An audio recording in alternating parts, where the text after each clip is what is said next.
Hello, everybody. Welcome to episode 94 of Optimal Living Advice, the podcast where we take any questions you might have about the many struggles of life and get them answered for you here on the show. I am your host, certified life coach Greg Audino. Glad to have you here today, everyone.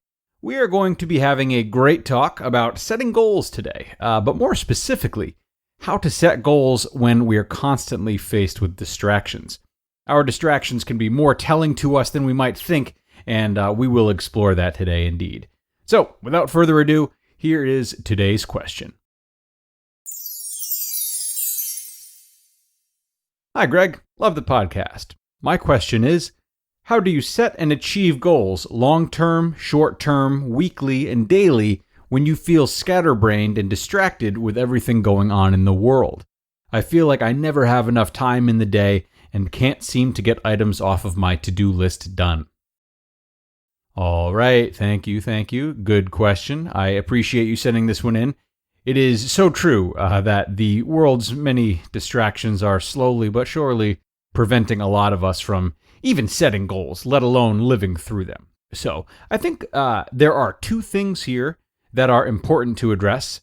One being the setting of goals, and another being how you are spending your time right now and what it says about the goals in question. And I think it's probably best to start with how you're spending your time right now.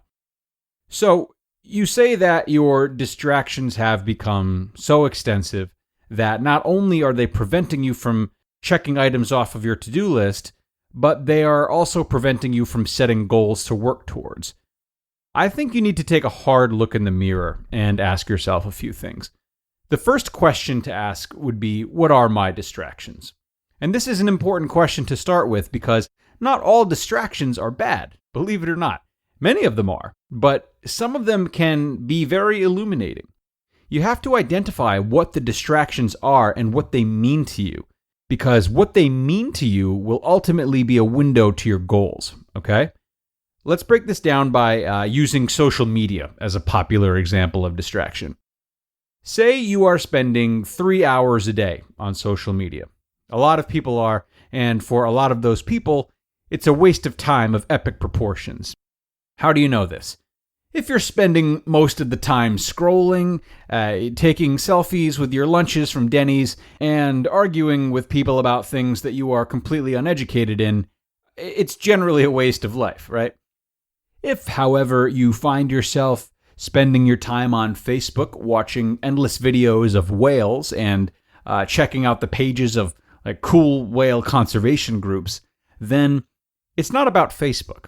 It's about whales. And what's easy to deem as a distraction is in reality something that's pointing you towards a passion. So as you look into the things that are distracting you, what are they?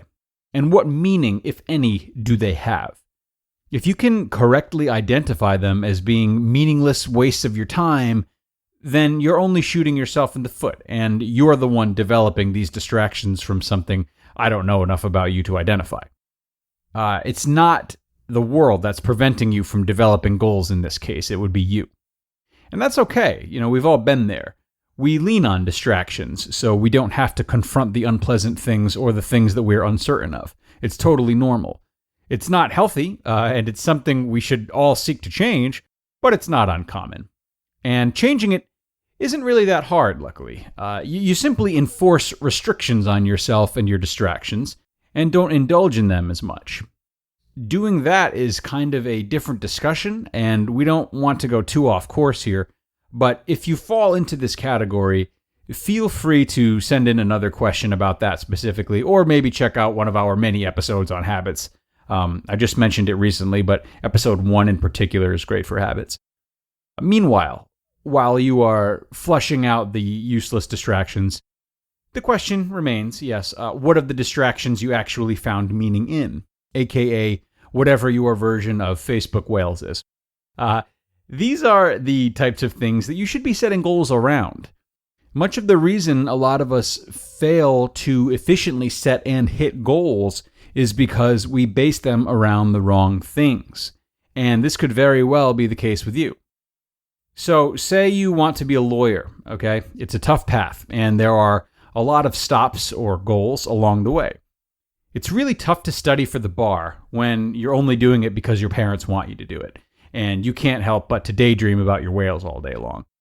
So, a part of successfully setting and hitting goals of any length is to make sure you're setting goals based on things that actually mean something to you.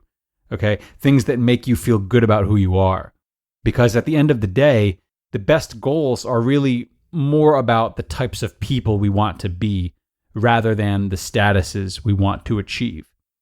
So, once you've made yourself certain of what's meaningful enough for you to set your goals on and determine the type of person you want to be, then I say dream big and act small. Typically, I would advise those who choose to set goals for themselves to start thinking long-term, and by thinking fantastical and then dialing it in more and more. So try coming up with a vision of your life in 5 years. Start with that. Spend a while on this too, maybe 20 concentrated minutes or so, and really fine-tune it and think about it in great detail. It can be whatever you want, and it doesn't have to be realistic necessarily. This part is just for getting in touch with desire. And once you've done that, then consider what you want your life to look like in 1 year, and try to make it a little bit more realistic. Again, dial it in. After creating the 5-year vision, you'll probably start to recognize some steps you can start taking towards who you want to be in 1 year.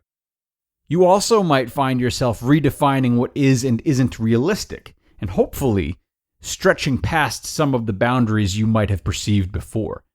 The more you can start with ideas in fantasy, the more the wheels start turning, and you give yourself a space to think creatively about taking action in your life.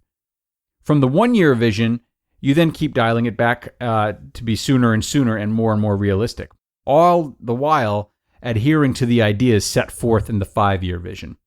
So what little things can you do today?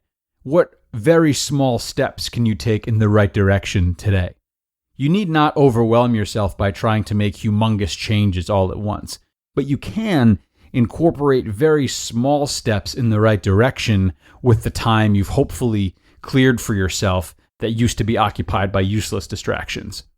Even if you're having a hard time shaking some of them, I'm talking about starting so small that you can do them alongside things you're currently doing. If you want to be a power lifter in 5 years, then be the type of person who does squats while brushing their teeth and push-ups during commercial breaks on TV. If you can take small action on things that mean something to you, which can be done around any schedule, you start proving to yourself that you're the type of person who does these things, not just someone who dreams about them. And that's huge. The pride drawn from this helps you gain momentum, build upon these actions, and have less natural inclination to distract yourself with meaningless things anyway.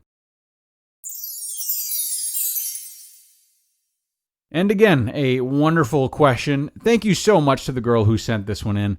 I hope I was able to help a little bit, and I know the idea of setting goals and working towards them can seem like a lot, but again, if you can start with small, itty-bitty, bite-sized chunks, committing to that is the hardest part. And once you're doing it, it's easier for momentum to build.